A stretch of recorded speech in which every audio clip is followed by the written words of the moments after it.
Marie-Agnès Steiner. Marie-Agnès Claire Steiner est née en Autriche dans le Tyrol en 1813, et elle est morte en 1862 à Nosra en Italie. Enfant prédestinée, dès l'âge de 3 ans, elle possédait déjà une grande raison. Orpheline de père et mal aimée par sa mère, Marie-Agnès avait une santé fragile. Dès l'âge de 4 à 5 ans, elle prédisait les choses qui devaient arriver et qui arrivaient en effet dans la suite. Quand on lui demandait comment elle les connaissait, elle ne savait que répondre. Elle dit ainsi que Pie IX quitterait Rome pour aller à Gaète, que le choléra allait éclater en Italie, le tremblement de terre aurait lieu en Ombrie, la guerre franco-lombardo-italienne, les provinces pontificales seraient prises au Saint-Siège, les religieux seraient chassés de leurs couvents en Europe. Tout cela, Marie-Agnès l'avait prévu, quelquefois d'une façon claire, très précise. À 8 ans, elle avait des apparitions fréquentes de Notre Seigneur qui l'instruisait et la dirigeait. Dès sa jeunesse, elle fut en butte avec le diable. Une nuit en particulier, le démon se présenta devant moi sous une forme si horrible que je faillis mourir. Une autre fois, tandis que j'allais voir un malade, il m'accompagna une grande partie du chemin, à ma grande terreur, puis disparut avec beaucoup de fracas. Une fois, furieux contre moi, il me jeta du haut de l'escalier, je restai tellement endolori que je dus garder le lit. Son confesseur et historien, le père d'Heureuse, mineur observantin, l'avait forcé à mettre par écrit toute sa vie surnaturelle. On rapporte qu'elle avait alors le don de lire dans les consciences. À 10 ans, elle eut une vision dans laquelle elle vit s'ouvrir devant elle toute l'Italie, et dans l'Italie, elle aperçut un certain nombre de jeunes filles que Dieu semblait aimer d'une affection de prédilection et qui se trouvaient comme perdues, sans guide aucun pour les conduire. À cette vue, Marie-Agnès se sentit prise d'une grande compassion, elle pria pour elle et résolut dans son cœur de se faire religieuse en Italie, afin de pouvoir réunir ces créatures égarées, les aider et les amener à se consacrer au Seigneur. Cette vision prophétique lui dévoila toute sa vie future et la mission qu'elle devait remplir plus tard. À l'âge de 13 ans, elle fut fiancée spirituellement au Seigneur, pendant une extase qui dura 3 heures. Le 26 novembre 1838, elle entrait au monastère des Bavaroises d'Assise qui lui avait souvent été montré en vision. Pendant sa probation, elle reçut l'enfant Jésus dans ses bras. Le 6 juin 1841, Marie-Agnès fut admise à la profession et prit le voile sous le nom de sœur Thérèse Steiner. Elle entra au couvent des pauvres âmes d'Assise. À Assise, toutes les nuits, les démons venaient à moi sous des formes visibles et affreuses. Ils me molestaient tellement que j'étais obligée de quitter ma cellule, de courir le monastère et d'essayer même d'en sortir. Ils me firent tomber du haut de plusieurs escaliers.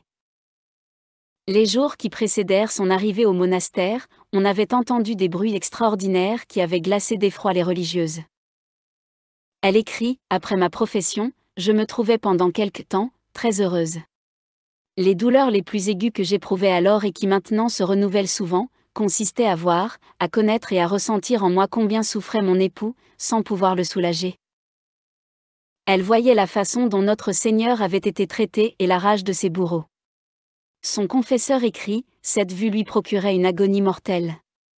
Revenue à elle-même, elle sentait son corps tout endolori, tout souffrant, sans aucune force aucune, au point que durant quelque temps, elle était obligée de rester immobile. La vie de la servante de Dieu s'écoula au milieu des prodiges et des souffrances de toutes sortes.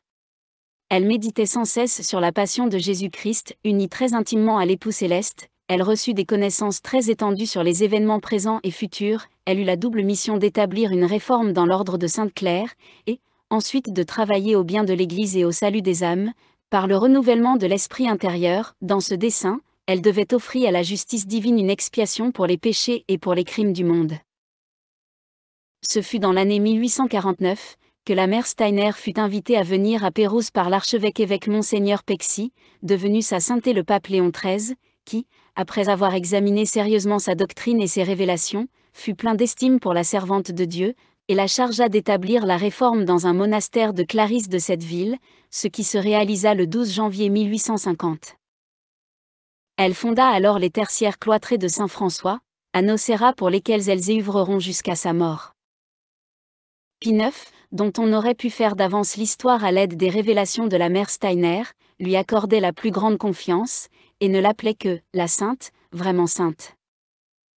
À partir de 1857, elle annonça souvent les fléaux dont le monde serait frappé avant le triomphe de l'Église. Victime d'expiation, elle fut condamnée aux maladies les plus cruelles.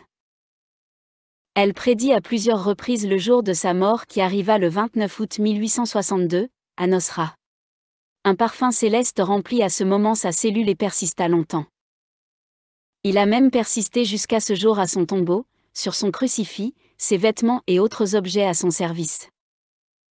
Elle avait eu pendant sa vie la grâce de guérir les malades. Après sa mort, de nombreuses guérisons miraculeuses eurent lieu par son intercession, elles sont relatées dans le récit de sa vie. Stigmatisé, son corps a été découvert incorruptible. En 1909, sa cause en béatification a été introduite. Prophétie. En 1849, Marie-Agnès voit une foule démons sortir de l'enfer et venir sur terre pour ruiner la foi. Le 24 octobre 1852, elle écrivait « J'entends souvent les plaintes du Seigneur. Il me dit : ce ne sont pas les lumières qui manquent, mais on refuse d'accomplir ma volonté. Vois l'Italie et les autres royaumes. Vois comme on s'attache à me ravir mon honneur. Combien j'ai de persécuteurs parmi ceux qui devraient être mes candélabres. Ô Rome, je pleure sur toi comme je pleurais sur Jérusalem. » Marie-Agnès raconte, la Sainte Vierge me dit un jour, mon fils doit châtier le monde pour la grande ingratitude et les péchés des hommes, ainsi que pour le peu de foi de tant de chrétiens qui devraient être de vrais enfants de la Sainte Église. En voyant le monde et le cœur de ses habitants, j'ai eu l'impression que j'en mourrais. Je vois le Seigneur qui frappe le monde et le punit d'une manière terrible.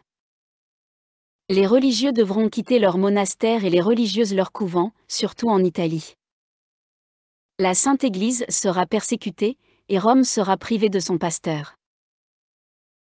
Le soir du 26 janvier 1854, pendant ma méditation, écrit la mère Steiner, la très sainte Vierge me dit : ma fille, intercède pour obtenir l'éloignement des fléaux qui menacent le monde, il faut qu'on prenne les moyens, et ceux qui voudront les prendre seront assurés de ma protection, il y aura encore une autre tempête, puis viendra la tranquillité, alors tous ou presque, tous seront renouvelés, si on met la main à l'œuvre.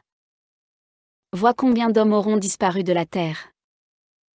Mais je ne sais comment ils seront détruits. Une fois, la Sainte Vierge me dit que les châtiments viendraient si les hommes ne se corrigeaient pas et s'ils n'imploraient pas miséricorde. En 1843, Marie-Agnès voit la Vierge qui lui dit : les châtiments viendront, si les hommes ne se corrigent pas et s'ils n'implorent pas miséricorde. Alors je m'écriai : mais il y a beaucoup de justes. La Sainte Vierge me montra et je vis qu'ils étaient peu nombreux. Plusieurs, à la vérité, étaient en état de grâce et sans avoir commis de péché grave, mais leurs prières n'étaient pas agréables parce qu'ils avaient le cœur divisé en deux ou plusieurs parties. Je demandai quels sont les châtiments qui viendront. Elle me répondit : plusieurs, mais le plus grand courroux de Dieu, c'est de ne pas sauver tant de chrétiens qui ont abusé des grâces et d'inspirations innombrables qui leur avaient été données. Il y a ensuite 3 sortes de châtiments, les morts subites, la perte de la foi, et la persécution de la Sainte Église, avec des troubles dans les villages et les cités. En 1884, Jésus lui dit : je ne puis retenir ma main, prête à châtier un peuple qui redouble d'iniquité, je veux que les chrétiens me confessent non seulement de bouche, mais encore par leurs œuvres, et qu'ils ne me persécutent pas plus que les infidèles qui n'ont pas les lumières de l'Évangile. En 1852, Jésus lui dit : mais ils s'instruiront par les châtiments, et ma main sera aussi sur le clergé. Une autre fois, la mère Steiner ajouta : je ne me souviens pas d'avoir vu les hommes apporter des remèdes aux maux spirituels du monde. Ces remèdes ne viendront que du ciel. Une autre fois, comme elle pleurait à chaudes larmes et paraissait déchirée par une très grande douleur, elle dit : oh, j'ai vu le divin Maître, qui, la verge en main, allait frappant le monde et le châtiant d'une manière épouvantable, afin que le petit nombre d'hommes et de femmes qui y resteront encore, soient vraiment droits de cœur et qu'ils vivent en bons chrétiens d'une manière vraiment honnête et pleinement chrétienne. Le 26 janvier 1854, Marie-Agnès voit la Vierge : il est des choses qui déplaisent et auxquelles on ne veut pas croire. Il y aura encore une autre tempête, et puis viendra la tranquillité. Alors tous ou presque tous seront renouvelés, si on met la main à l'œuvre. En 1861, le Seigneur lui fit voir qu'après le grand fléau, le monde serait renouvelé, et Marie-Agnès Steiner communiqua le résumé de cette vision à Monseigneur Madrigali, camérier de Pie IX, qui a déposé en ces termes. Un jour, la mère Steiner me dit, à moitié triste et à moitié joyeuse. Le Seigneur m'a promis de voir le monde renouvelé. Oh! Qu'il était beau! Bien peu resteront du monde ancien. Ce petit nombre apparaissait plein de ferveur et appliqué à louer le Seigneur, à le remercier, à le bénir. Ils étaient comme les fidèles de la primitive Église. Le Seigneur m'a donné de contempler combien le monde sera beau, une fois le châtiment passé. Quelle splendeur! De l'ancien monde, il ne reste que peu, très peu d'hommes. Mais ceux-ci m'ont paru pleins de zèle et animés d'un seul désir, louer, adorer et remercier Dieu. Ils ne pensaient ni aux choses d'ici-bas, ni aux intérêts terrestres, toutes les aspirations allaient à leur sanctification personnelle. Bref, ils étaient comme les chrétiens des premiers temps de l'Église. En voyant un monde aussi beau, je fus grandement consolée et prise d'un saint transport. L'idée me prit de vouloir demeurer en vie, dans des temps si heureux. Le Seigneur lui dit encore que le triomphe de l'Église était assuré, que la résurrection de l'Italie viendrait certainement, et que le rétablissement des choses se ferait d'une manière très prompte et comme en un clin d'œil, mais après de grands châtiments. Prie-moi par mon cœur, disait notre Seigneur à la mère Steiner, afin que mon Père use de miséricorde. Possède mon cœur, et il ne te refusera rien.